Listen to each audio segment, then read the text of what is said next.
Hey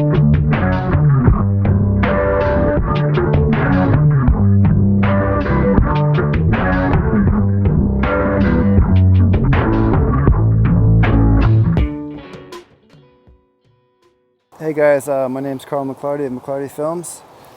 Today I want to go over something that's pretty exciting. If you have a Google Pixel 4 XL, I'm not sure if the other Google models are working, but this one, using the Filmic Pro app, you can now shoot in 4K 60 frames per second.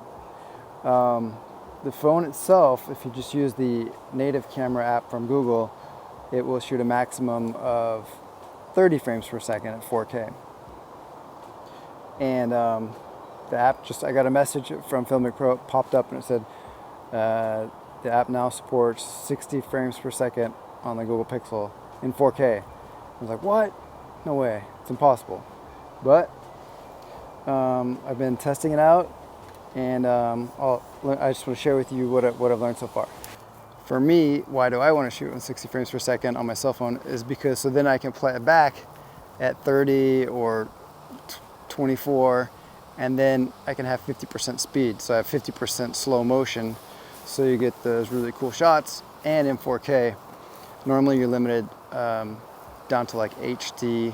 Even with big DSLRs, Sony cameras, you have an A7 III, you're not going to be able to shoot 4K 60. You're limited. But now with this pocket-sized camera, I've been testing it out, and I've ran into some problems. Mainly when you're in the Filmic Pro app, if you select your frame rate, you need to select your 60 frames, but then for the playback, it's best in the app not to select 30 frames, because then you can play back and you can see the slow motion effect in the phone. But it's better to leave both the playback and the frame rate, like shooting, at both 60, and then you just slow it down. So what I did was I slowed it down using the clip attribute feature in DaVinci to set that back to my target frame rate, and then it just automatically slows it down that way. Okay, so if you set your capture at 60 and then your playback back at 60, that's the optimum. This is going to give you the best results.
Make a note that last couple of years, like I was staying away from Filmic with Android because it was so weak.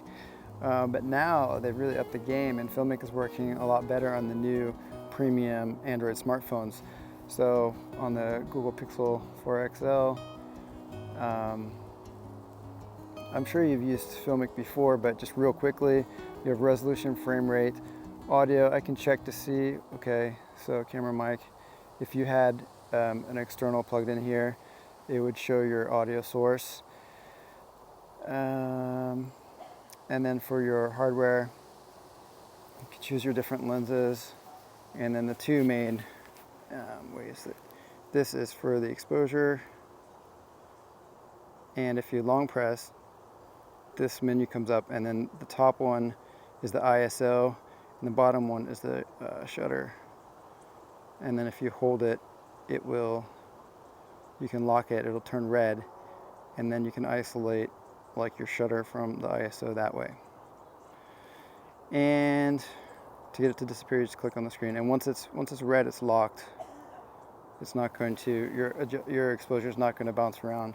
The same thing goes with the focus. You can drag it to get your focus, like the easy way on screen, or if you long press it on screen, this pops up here, and then you can manually use the slider, which is really cool. It's really nice to do. And then same thing. Well, oh, it's locked. If I unlock it, let me see. Long press, come here, and when I come out of it, it locks it. Okay. Yeah, so now we're locked and loaded, and then, like I said before, you go in here into your